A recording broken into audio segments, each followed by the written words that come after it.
मंगल एक किसान था। वो गांव में खेती करता था। उसकी पत्नी सुलक्षणा माता लक्ष्मी की पूजा करती थी। एक दिन मंगल थका हारा शाम को घर आया। अरे सुनती हो, कहाँ हो?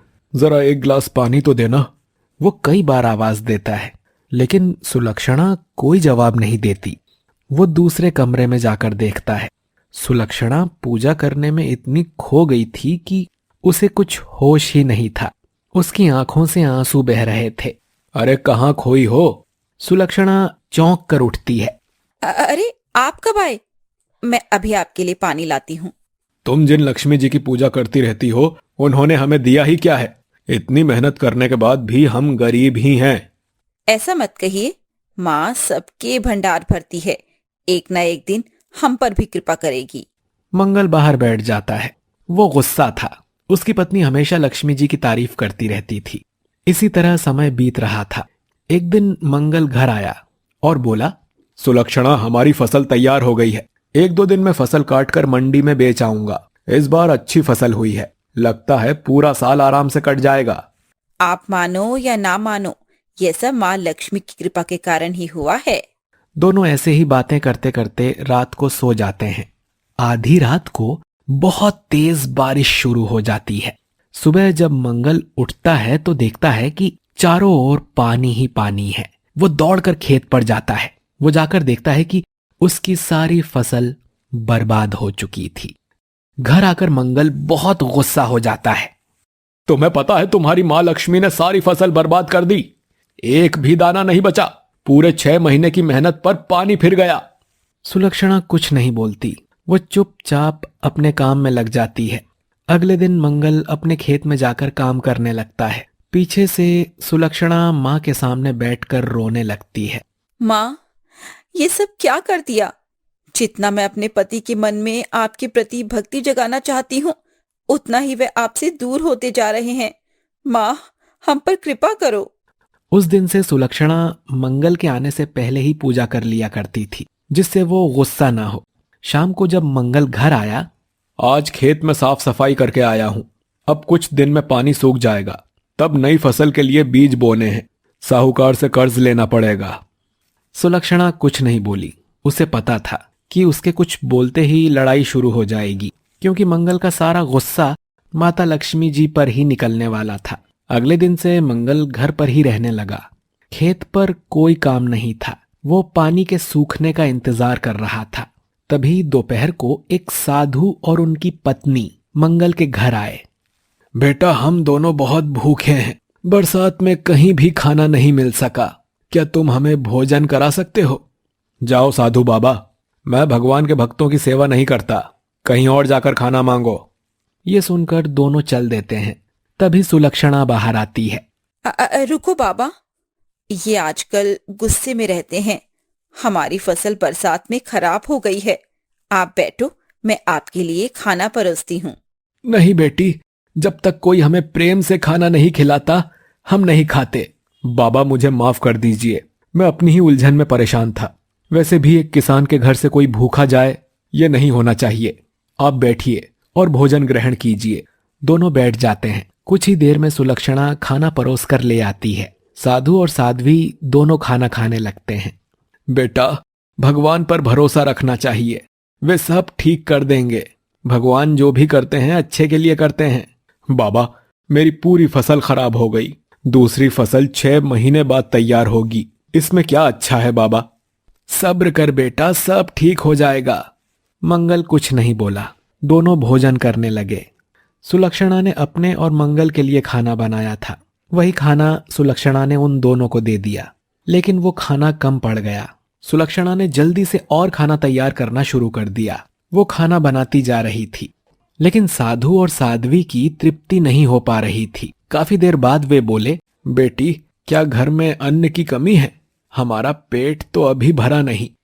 नहीं बाबा, बस अभी मैं आपके लिए दोबारा खाना बना देती हूँ। ये कहकर वो दोबारा से ताजा खाना बनाने में जुट गई। मंगल भी ये देखकर हैरान था कि दोनों प्राणी कम से कम 1 महीने तक का भोजन खा चुके हैं और अभी भी भूखे थे। कुछ देर बाद सुलक्षणा खाना लेकर आई। बस बेटा, हमारा पेट भर गया। अब ये तुम दोनों प्रसाद समझकर ग्रहण कर लेना। बाबा, अभी तो आप कह रहे थे कि आप भूखे हैं। बेटा, तुम दोनों का भाव देखकर पेट भर गया। कुछ ही देर में दोनों भगवान विष्णु और माता लक्ष्मी के रूप में प्रकट हो गए। उन्हें देखकर मंगल और सुलक्षणा उनके चरणों में गिर गए। अगर तुम हमें भोजन नहीं कराते तो अपने भाग्य को बिगाड़ लेते। इतने परेशान होते हुए भी तुमने हमें भोजन कराया। तुम पर सदा कृपा बनी रहेगी। ये कहकर दोनों अंतर्ध्यान हो जाते हैं। सुलक्षणा अंदर के कमरे में जाकर देखती है, वहां सोने चांदी के ढेर लगे हुए थे। देखी मेरी माँ की कृपा, खुद दर्शन देने चली आई। मंगल की आंखों से आंसू बह रहे थे। वो कुछ बोल नहीं पाया। उस दिन से दोनों पति पत्नी भगवान विष्णु और माता लक्ष्मी जी की भक्ति करने लगे। नारायण नारायण। एक गांव में एक कंजूस सेठ मणिदास रहता था।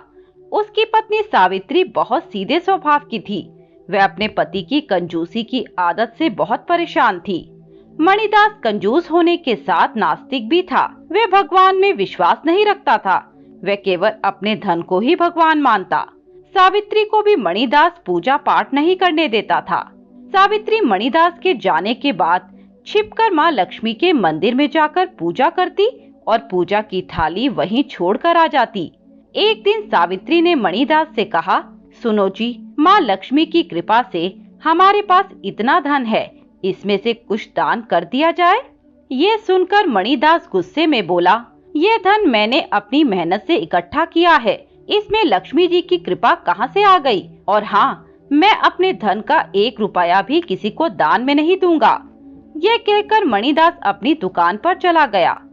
एक दिन मणिदास दुकान से निकलकर किसी से रुपए वसूलने जा रहा था। तभी उसने रास्ते में सावित्री को मंदिर जाते देखा तो वह उसका पीछा करने लगा। सावित्री मंदिर में गई, तब मणिदास छिपकर उसे देखता रहा। सावित्री ने मंदिर से पूजा की थाली लेकर उसे साफ कर दीपक जलाया और माँ लक्ष्मी की पूजा की। फिर उसने एक सोने का सिक्का निकालकर माँ लक्ष्मी के चरणों में चढ़ा दिया। मणिदास ने यह सब देखा तो उसे बहुत गुस्सा आया। वह चुपचाप वापस घर चला आया। सावित्री जब घर पहुंची तो मणिदास ने पूछा, तू कहाँ गई थी? सावित्री ने कहा, मैं तो गांव में कुछ सामान लेने गई थी। तब मणिदास ने कहा, मैं सब जानता हूँ, तू लक्ष्मी जी के मंदिर गई थी और वहाँ सोने का सिक्का चढ़ा कर आई है। ये सुनकर सावित्री डर गई। फिर उसने कहा, मैं जब भी मंदिर जाती हूँ एक सोने का सिक्का चढ़ा देती हूँ।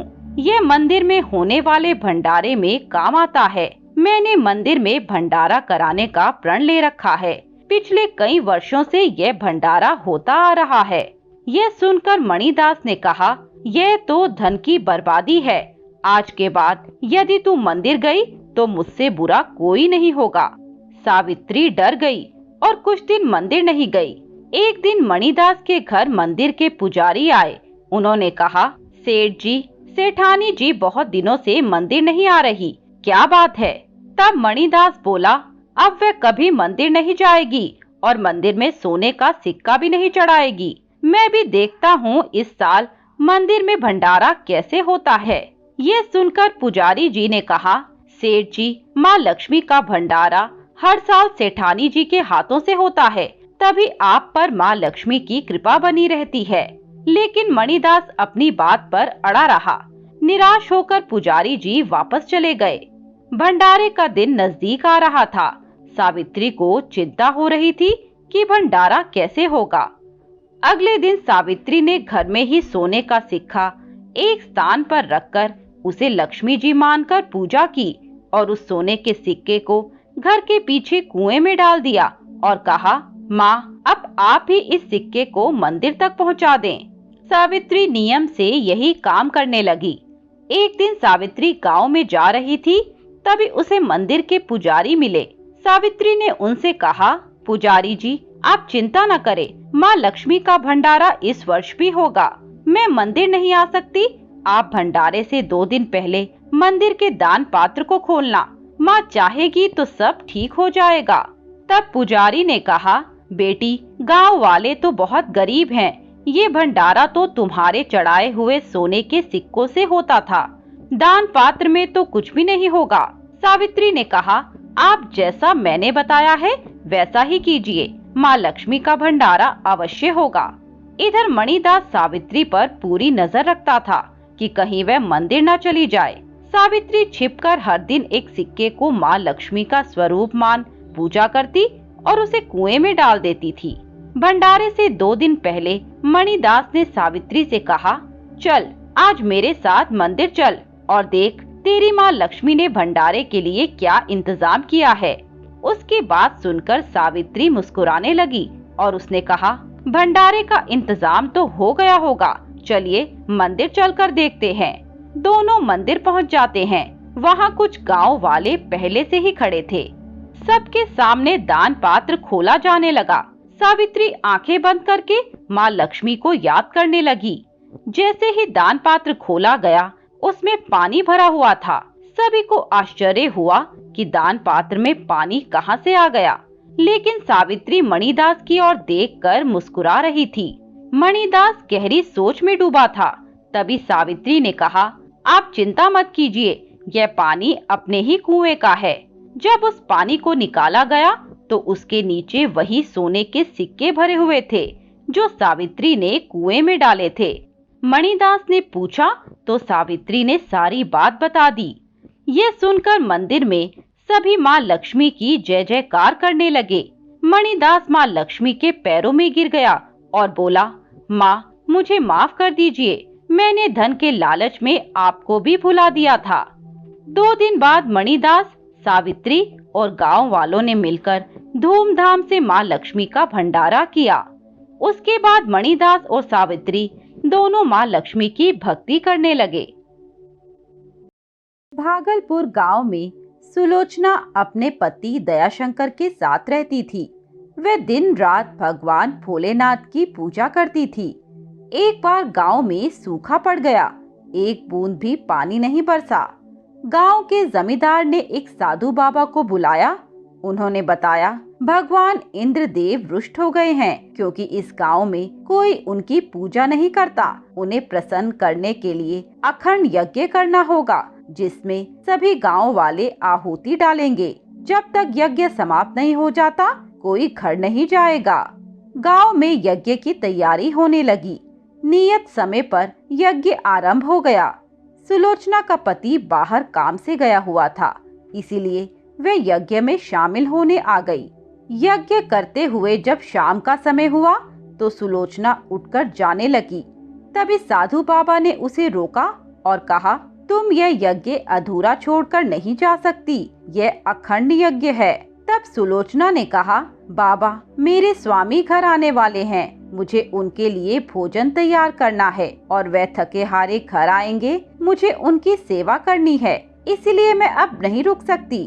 तब साधु बाबा ने क्रोध में कहा, इंद्र देवता को प्रसन्न करने के लिए यह अखंड यज्ञ हो रहा है, यदि वे रुष्ट हो गए तो तुझे दंड देंगे। ये सुनकर सुलोचना ने कहा, यदि मैं यहाँ रुक गई तो मेरा पतिव्रत धर्म टूट जाएगा। मेरे कारण मेरे पति को कष्ट हुआ तो मैं जीवित रहकर क्या करूँगी। यदि इंद्र देवता मुझे दंड देंगे तो मैं स्वीकार कर लूँगी, लेकिन मैं अपना पतिव्रत धर्म नहीं छोड़ सकती। ये कहकर वे जाने लगी।